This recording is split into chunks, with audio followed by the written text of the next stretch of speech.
Welcome in, everyone, to the Furniss Fast Lane by Facts Not Feelings. Oh my goodness, Tim, we've made it to the weekend, and we were talking offline here for a hot bit. It's not just been a week; it's been like a Q1. If we can just get through Q1, I'm going to be really, really happy right now. How are you doing?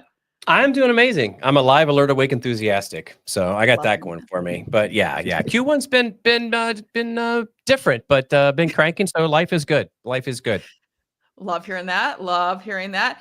So before we jump in this, I know we're going to St. Patrick's weekend for Chicago. It's like massive here. For those who don't know, I don't know, maybe living on a rock, but we dye the river green, which little tidbit, it's actually not green. I think it's like orange and something else, but it does turn out to be green. What are they?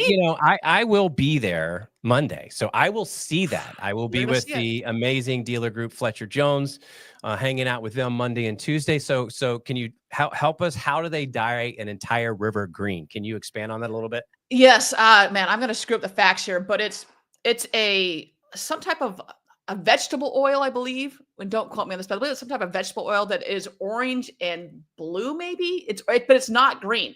So, but that is what it is, and that's why it's not harmful to anybody, because it's just vegetable oil, or it's like something like vegetable oil. And then it starts off. So I'm sure you see the time lapses. It's pretty cool. Like I hit my mic here, where my place is located. I've got Lake Michigan over this direction, but I can see the river and everything out this direction. But if you watch it, it's cool. They just take the boats and let it do its thing. It's pretty. If you haven't seen it, I would highly recommend it. It's really cool. It's and the experience itself is. And by Monday, you'll still definitely have it. So that's the best part. You'll be here on St. Patty's Day, and Chicago on St. Patty's Day is always a good thing. So nice. Larry, good to see you, buddy. Always good to see you. Jeff, always, buddy. Thank you also for always keeping me laughing. All those social posts, really appreciate that there. And they died on Monday. Well, so Jeff, they actually are dying on Saturday. I only know this because there are parties that are going to ensue very early tomorrow morning, where I've got to start like prepping now to be ready for these wonderful parties. But it is tomorrow that it's going to be being dyed. Try to get that out there. And Jeff, and happy birthday to you every single day. But yes, it was my birthday here recently, so thank you for that. Appreciate that very 29. much, buddy. 29. Yes, I'm gonna hold strong with that, man. That's yep. I am A-okay with that. But anyway, this is why I love you, Tim. Okay. They died today. No, I don't know. They died tomorrow. It's worth a Google. It's a Google off. Google or ChatGPT that at this point. So I was definitely ChatGPT and stuff this morning, trying to figure out a bunch of stuff that I couldn't find online. So to ChatGPT. But what are your plans for you're coming out here on Monday, which you actually are going to Fletcher Jones, which when I was upgrading my lease, I was debating between a Mercedes and then I ended up getting a Genesis. But I was blown away by what a great organization that is. I haven't spent a lot of time there, even though they're like really close, but man, what an incredible organization. We don't have enough time to talk about it. I mean, seriously. I mean, the best part of my job is being able to go into, the best brand dealerships in the world. Mm-hmm. And I was blown away. In fact, and it starts in there, well, I mean, tell you, it's the entire organization. Like I sat with a headset on in their BDC for hours and just listened and was fascinated on how they take care of their customers. And I really believe, since you brought it up, there is, and it's not, I don't think it's debatable at this point.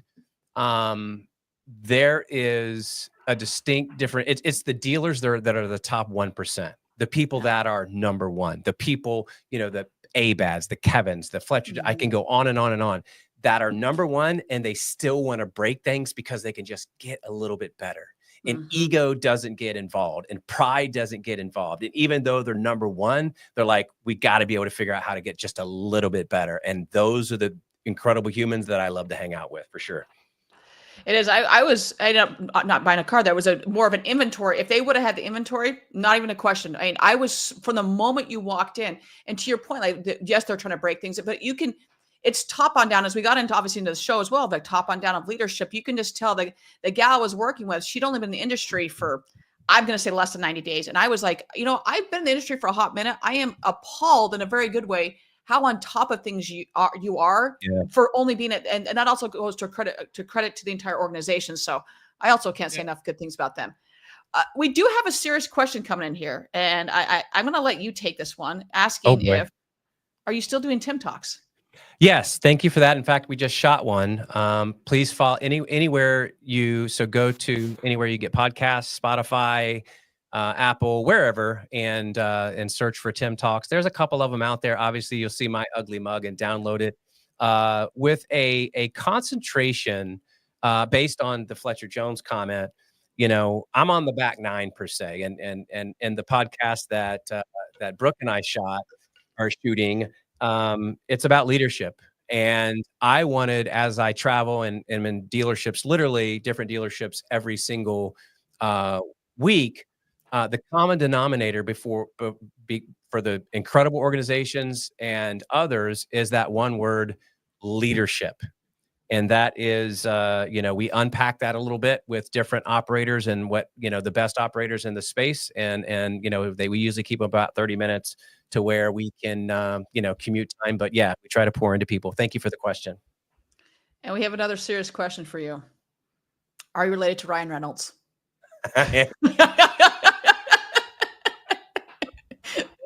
Oh, I am not related to Ryan Reynolds, and I turned my phone off so I didn't get in it. But who I am related to, and unfortunately, my mom passed away a couple years ago.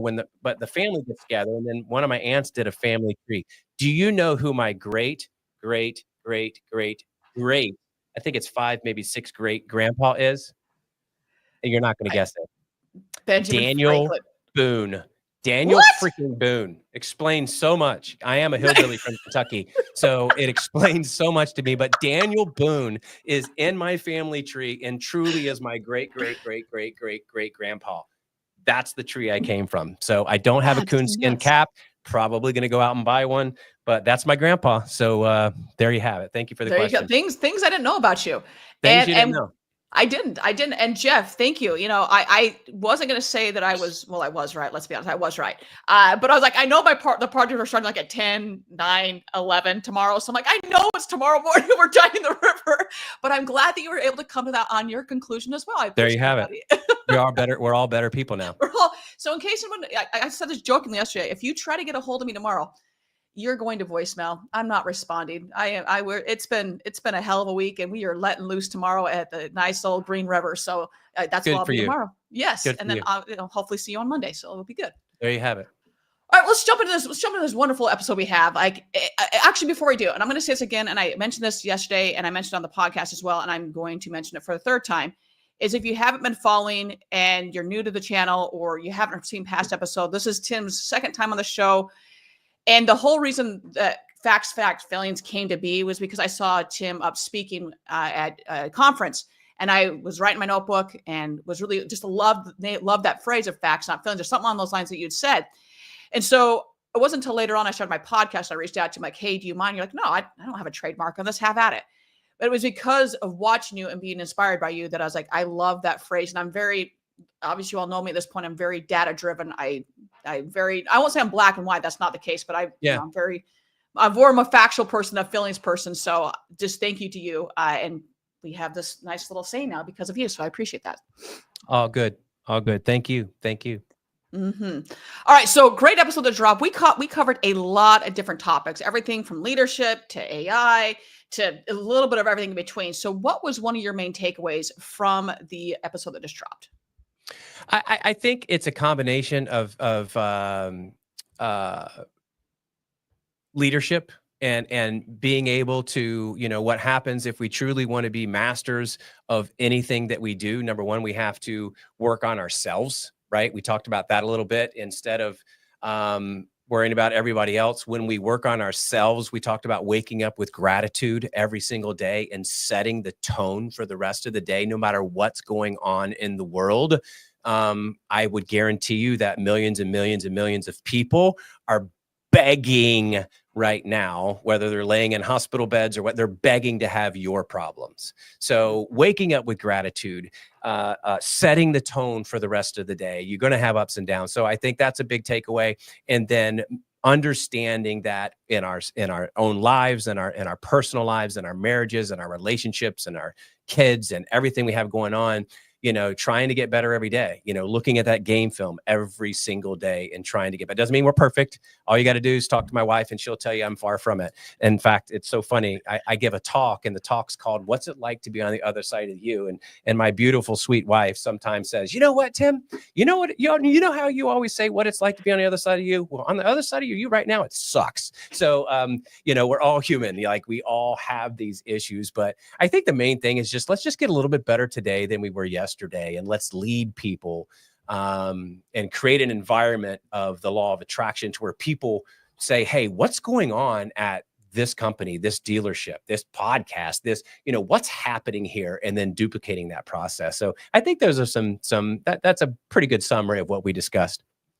Yeah, and I think that too often, I do believe that I told a story that I was looking for an opinion and some feedback, not even opinion, feedback on something I was working on. And I'd reached out to a friend and said, "Hey, can you take a look at this?"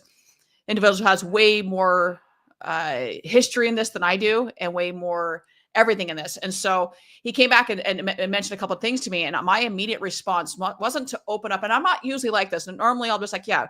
But I don't know if it's because I just spent so much time and pain and energy into it. I don't know what it was, but my knee-jerk reaction was to be like, no, let me explain why my idea is better.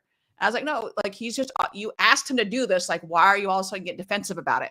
And I think that too often that we let that, whether it's the ego, whatever it may be, whether it's we're too close to situation. One of my biggest jobs is what I do as a consultant is to call your baby ugly. And all of a sudden my baby got called ugly. And I just got a little like, whoa, pump the brakes. And yet if we would just stop and lay our ego aside. Yeah. Like it just makes such a difference on that. Because it doesn't matter if you've been in the industry, whatever industry it is, for 10 years, 20 years, or 2 minutes. So everybody has something to offer. And we forget that sometimes. Yeah. Yeah, we do. I tell our team all the time, and our team, I don't have to be right. Sometimes I'm not, but one of us has to be right. Mm-hmm. So let's, and we say it when we close out our podcast. No one's smarter than everyone. No one's smarter than everyone, and when we get, unfortunately, and I've said it 1,000 times, when we get success in life and the world says, "Hey, she's successful, he's successful," we start reading our own game or looking at our own stats and our own headlines, and we start thinking it, and we go into those conference rooms and we go into those sales meetings, and no matter what's said, we have we have our mind made up before we leave. We started the show talking about the dealerships that are above and beyond. The companies that are above and beyond are the ones that are constantly trying to get better, and they're not the smartest person in the room, and they're looking around at what's happening, and they're looking at customer behavior trying to get better. And I don't want to say it's that simple, but I will say that pride and insecurity are probably, and there might be one and the same, are the two biggest killers of any organization, period. Mm-hmm. Oh yeah, I agree. And one of the topics we got into, which is also very near to my heart, is the ability to set that aside and say, "Hey, what is our consumer telling us?" Because too often you find time and time again, I don't care if it's a widget you're putting on your site or the training you have, we all feel like this is the best way to do things, when in fact it may not be the best way. Hey, your customer is saying, "I don't like that," or, "Hey, I really like this," even though you may hate that. It's the same thing when you're buying vehicles. Like it's metal at the end of the day. Like I love cars so much. I love cars so much. To me, it's more the metal. But if I'm buying them and figuring out, no, I'm going to go off of statistically speaking, what are people buying? What colors are people buying? What models? Not because I think this is what they're going to buy. So, or the experience, was it a digital retailing tool, a chat tool, whatever you're putting on your site, understand how is the consumer, what is the consumer telling you? Because they will tell you, all you have to do is ask. They will tell you this sucks or I love it. But too often we get, once again, I don't want to be told my baby's ugly. I got to be right. When in fact, that's not necessarily the case.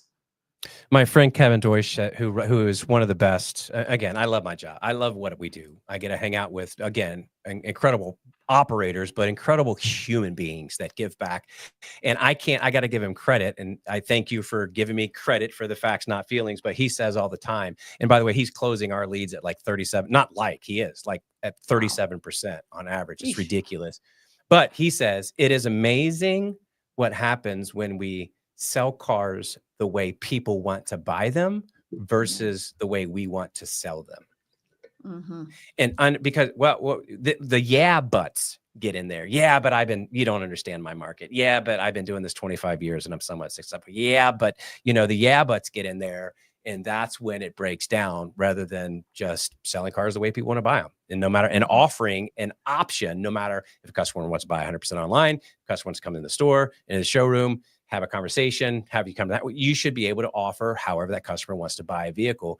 You should be able to provide that for them. And it literally is that simple. And then have a process behind each situation to where you create that experience, like the Fletcher Jones, like the best of the best that is better than none. And then you create as Jonathan Dawson, our buddy, says, you create raving fans that talk about you when you're not around. And that's you're selling generationally then, instead of just a check mark on the board. 100%. I just finished Mel Robbins' Let Them Theory book. By the way, awesome read. If you haven't read it or audible it, yeah, let's go. That's a verb now. Audible it, not listen to it, audible it. Phenomenal. And one of the things that she says in there is that everybody signed, like, from a chemical level, we believe that we're the exception to the rule. If you see a warning on a package for cigarettes or warning on a package for blah, blah, it's not going to happen to me. That's not me. That's not me. But our initial instinct is to say, I'm the exception, when in fact, you're not. Like, there are exceptions to the rule, but to think that every single person's that's not the case. So not to get too personal here. Everyone has a background. Everyone has a history. Everyone has baggage. Someone is always going to have it worse to you. And so when you sit and complain about this or that, or, oh, I can't do it because I can't do this because I don't want to, blah, blah. Honestly, all of that is, in my mind, it's just bullshit. It's just noise. Like, get to the source of what, if you want to do something, you will. It's that simple. You're going to do it or you're not going to do it. It is that simple. But to continue to say that, oh, I can't do this because of my market or because of the government or because of blah, blah, my competition's too tough. Like, it's ridiculous. Yeah, 100%. Yeah, it's stinking thinking for sure. Stinking thinking. All right. What was one of your other takeaways? Well, just hanging out with you was kind of fun, but I think the difference, I think the market is changing a little bit. The people that are embracing it, we do have technology. I think there's a big shift. I think there's a big shift in how people are buying cars. I think the difference, in 2020, obviously a big push, in 2018, 4% of dealers, and I'm talking about all products here. This isn't, I'm very sensitive to selling, right? But it's just a fact. It's a fact, not a feeling, right? Yeah. So 4% of the dealers in the United States had some type of digital retailing or calculator. Fast forward to now, it's 90+%. But nothing's really changed. In 2020, we were forced by OEMs to use something because nobody could go into the dealerships. We were scared. There's a lot of movement right now with, oh my God, tariffs, the sky's falling. I can remember just 5 short years ago now, the sky was falling because of COVID, and it ended up being the best 2 years, the best 2.5 years that automotive's ever seen. So I think that, but even back then in 2020, people were putting these tools, these widgets on their website, and they were treating it like the movie, The Field of Dreams. If you build it, they will come and we will start selling 1,000. No, it's not. It's a process. But the difference and the reason it didn't happen is people were there's a lot of good tools out there, 35, 40 minutes online. And then we come into the store and they're like, who are you?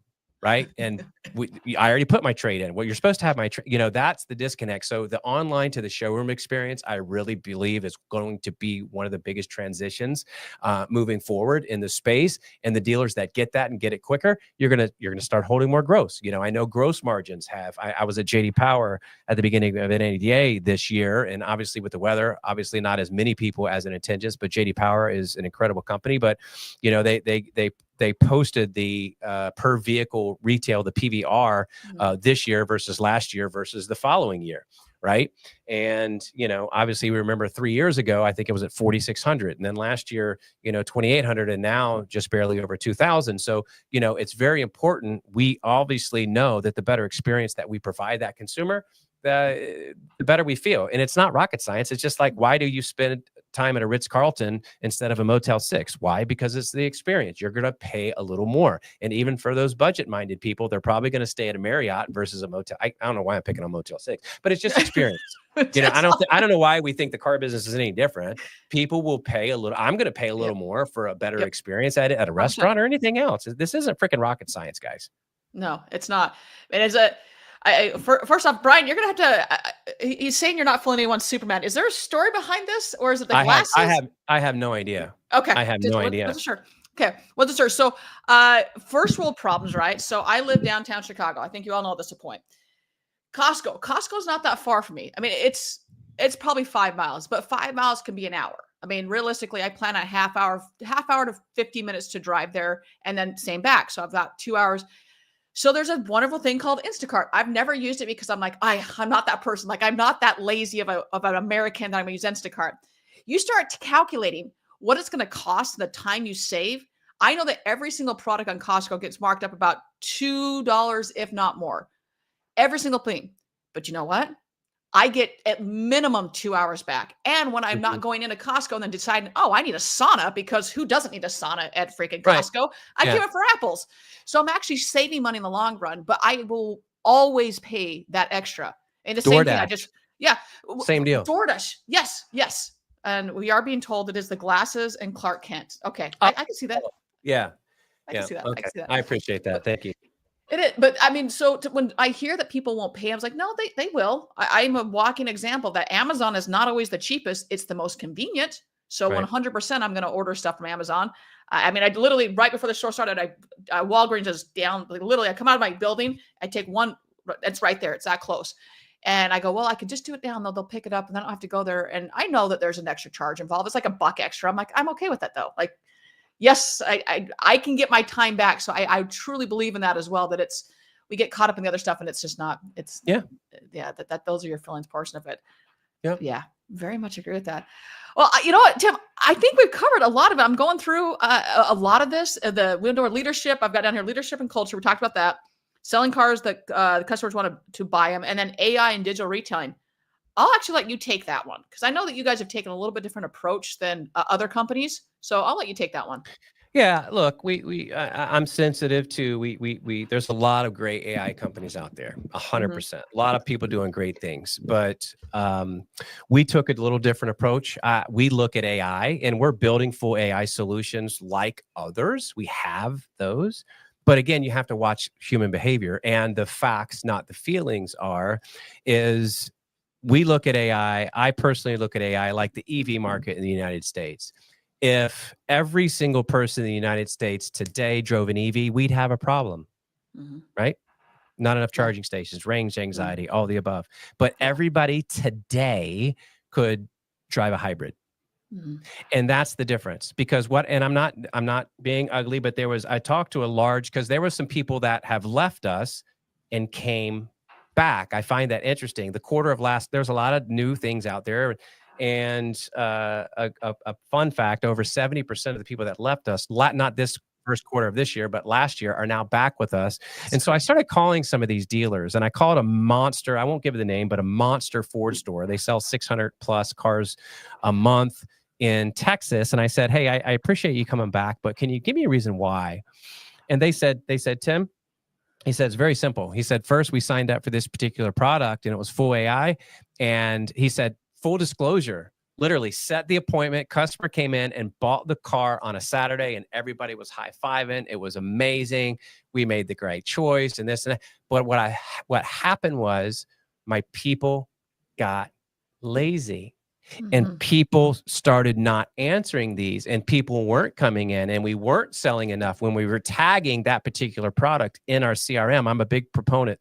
I've got reports. Everybody's got reports. Tag your own, GA4, ASC, like all the above, but look at your own data, right? And when you tag that in your CRM, they started selling less cars. They started selling less cars because they became slothful, right? And so I think it's very important. Yes, AI is great. Yes, we can hurt. Yes, there is a section that just want to set it and forget it. And yes, we're building to that.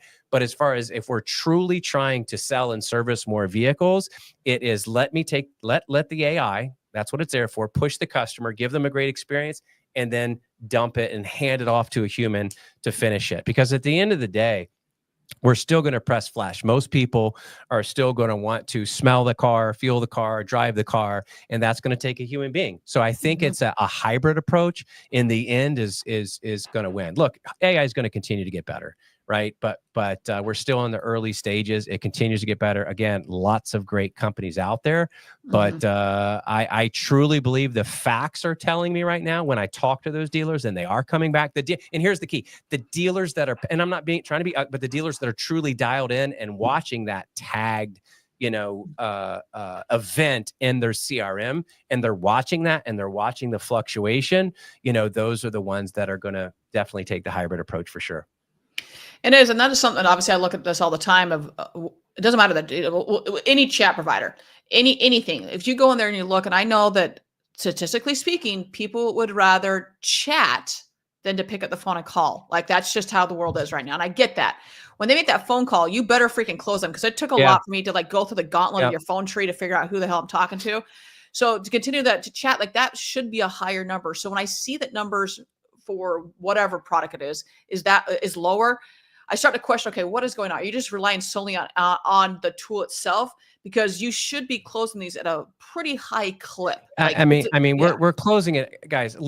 Chat to lead is as a company average is 80%.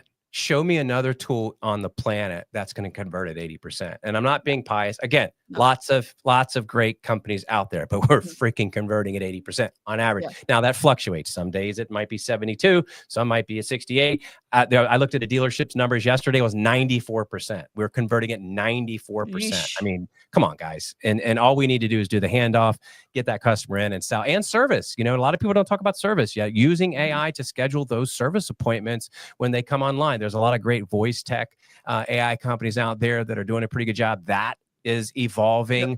Everything's growing. But as far as somebody going online, clicking a CTA, scheduling a service, using using some AI to push the customer further down the funnel, let's talk about service too. I mean, we've seen 300% increases just by tweaking and, again, taking that hybrid approach and giving customers what they want. Because at the end of the day, people, it's call a dealership, call any dealership, shop your own dealership. Sometimes you get, speak to service, please hold, click. Advisor, hold music, right? Or even a salesperson, please hold. So when we can, so that's why, chat's converting at such a high rate. And that quite frankly, the most important, that chat to lead, and the most important is that with any product is in your own CRM, that lead to close, which is the most important thing, obviously. Come on, to name names. Oh, and that is something like both CallRail and Car Wars came out with a study. I think it was just yesterday, because I got hit with both of them. CallRail, I believe the stat was 80. We're going to say 85% of people that call and don't connect to someone, they are not calling back. And then Car Wars, I believe, was 75% of people that shout out to Cassie.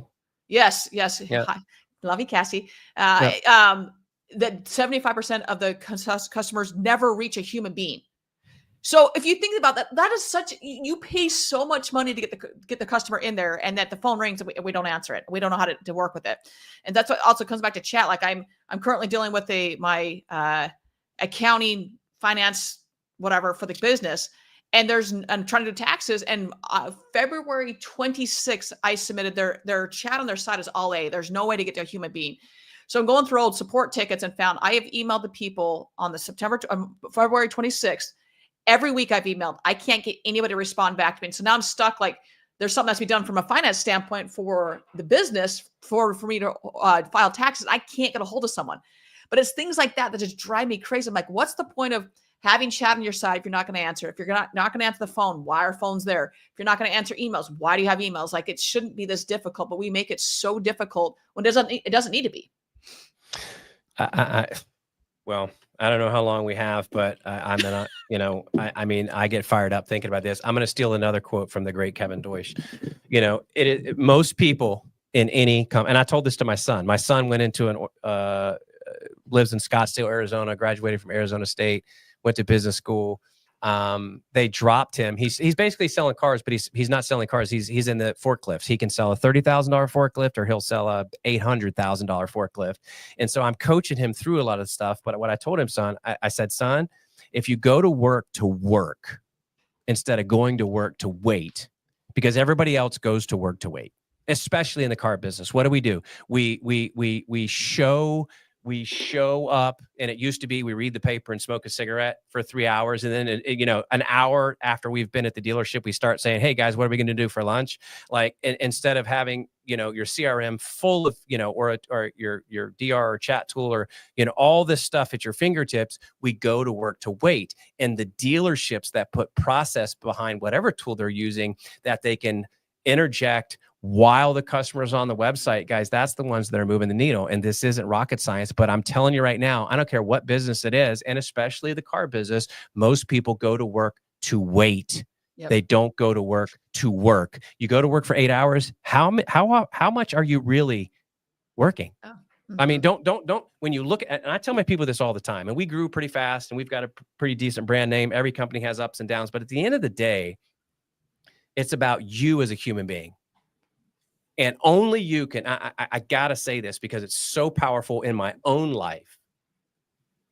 At the end of every day, well, I talk about clear eyes, full hearts can't lose. It's actually here somewhere. It's behind me. You can't see it. We talked about the camera view earlier, but clear eyes, full hearts can't lose. Clear eyes, are you reviewing the game film on a daily basis? Where did I screw up? Where did I win? How can I be a better daddy today? How can I be a better husband today? How can I be a better leader today? I should have said this on the call. Let me write that down. I should have got better. Do you have clear vision? Do you have a full heart? Are you loving people that aren't like you? Are you pouring out to people? Are you making a difference? And at the end of the day, if you're doing those things, you can't lose. But at the end of the day, when you look at the mirror, don't worry about anybody else. We have so many social media heroes right now. And I'm not being ugly, but everybody says one thing. And I don't know, but I just know from hearing, and everybody may say one thing online, but how is their personal life? What do people say about them when they leave the room? And I will tell you that and I encourage all our people and everybody, look in the mirror and say, did I do everything today that I possibly could do? Again, to be a better daddy, to be a better husband. How am I spiritually? How am I physically? What did I eat? Did I miss the gym? Did I touch base? Did I call every single person that I absolutely could call? Did I send an email to every single person? Did I take an up? Did I let that one? Did I do every single thing that I possibly could do today? And if the answer sometimes in my own life is no. All right, let's get better tomorrow. And I think if we think that, and then we get our teams to think that way, freaking everything changes. Mic drop moment. Yes. Jeff, I don't know if this is a reference to my finance situation here in accounting, but you've got my number, buddy. So if you do, if it's reference to something else, just let me know. Tim, I do want to wrap up on that, just because I don't know that you can get any better than what you just said. And it is looking back at what we're doing, and could I won't say could I have improved, because we can always improve. So how could I have improved? And that is something that I know that you and I are very similar in that way, that we're always going back and saying, okay, I did this. Well, in the moment I thought that was right, but maybe it wasn't right. Or trying to think what to say here. There's sometimes in a personal situation where you have that feeling to call someone or to text them and do it. Life is too short. Do it. And this is not normally the version of Brooke you guys are going to get here today, but there's a lot going on, and people take a moment to breathe and make that phone call, to make that text. Preach. You just never know. I'll leave it at that. But just please slow down. I know life is crazy. Believe me, I know it is crazy. I barely sleep as it is. I also know that when that thought pops in my head, that you do that. And that is something that I constantly strive to better myself on, to be more intuitive and attentive to when that pops in my head, to do that. But yeah, that we got a little too serious there for a second. Let me leave you with 3 words that changed my life. And by the way, take magnesium at night. It help me sleep without any crazy chemicals. But because our brains, when you're you're an entrepreneur and you're 1,000,000 miles an hour, and you don't even have to be an entrepreneur. Most car people are 900 miles an hour. 3 words that changed my life is just for today. At the end of the day, we get all this advice from so many people, whether it's our pastor or our rabbi or our best friend or our general man. We get all, and it's almost like a golf swing. Okay, I'm supposed to do this. At the end of the day, is watered down to 3 words. Yesterday's gone. We're going to look at the game film. We're going to get better from that. Tomorrow, I'm not 100% promised. Make that phone call. Reach out to that person. I encourage people to wake up with gratitude. Send 3 texts from random people on your team or random people in your phone. Let them know how much you appreciate them and you're thinking about them. But you wake up with gratitude. But at the end of the day, just for today is powerful, because I can't handle, my ADD brain can't handle a week, a month, a year. But you have today. Just for today, God, let me treat people as though they're more important than me, just for today. And then you fill in the blank. And I dare you, I double dog dare you. Test me on this. And what happens is those days turn into weeks, those weeks turn into months. And before you know it, your business is impacted. More importantly, your life is impacted. Your social life is impacted, and it is impacted for the better. I promise you. Dare me on this. Or I dare you on this. There you go. There you go. Love it, man. And I will wrap up here, but just thank you for everything that you do and for just you. I mean, at the end of the day, it's you, because whether it's the business or anything else, it all boils down to you. So just thank you for everything you're doing and just being a part of this incredible industry and moving it forward. I ever appreciate you, friend. Yeah, so I think you know that, but just letting you know as well that I'm ever grateful for you. And I can go back to certain times in life of the company had started, and you probably do not remember this. So it was, I think, also at Napa. We were all at the dinner. I think it was you, Angie, and Grace Scott. And we'd had a conversation, and there was something that you both said to me, and that forever changed how I was doing business. And I was like, and I thought I'd done all this research because I was so new. You both were like, what the hell are you doing? Like, you needed, if here's a suggestion, Brooke, take it or not. But it changed how I perceived my worth as a company, as an owner, and everything in between, and certain things that you may never even know. But just thank you for everything you do and continue to do. So with that, everyone, you all know the drill at this point. Find a way to serve today, whether that is opening up a car door, whether that is a kind smile. Just do something to better someone's life today. With that, everyone, we will see everybody next week.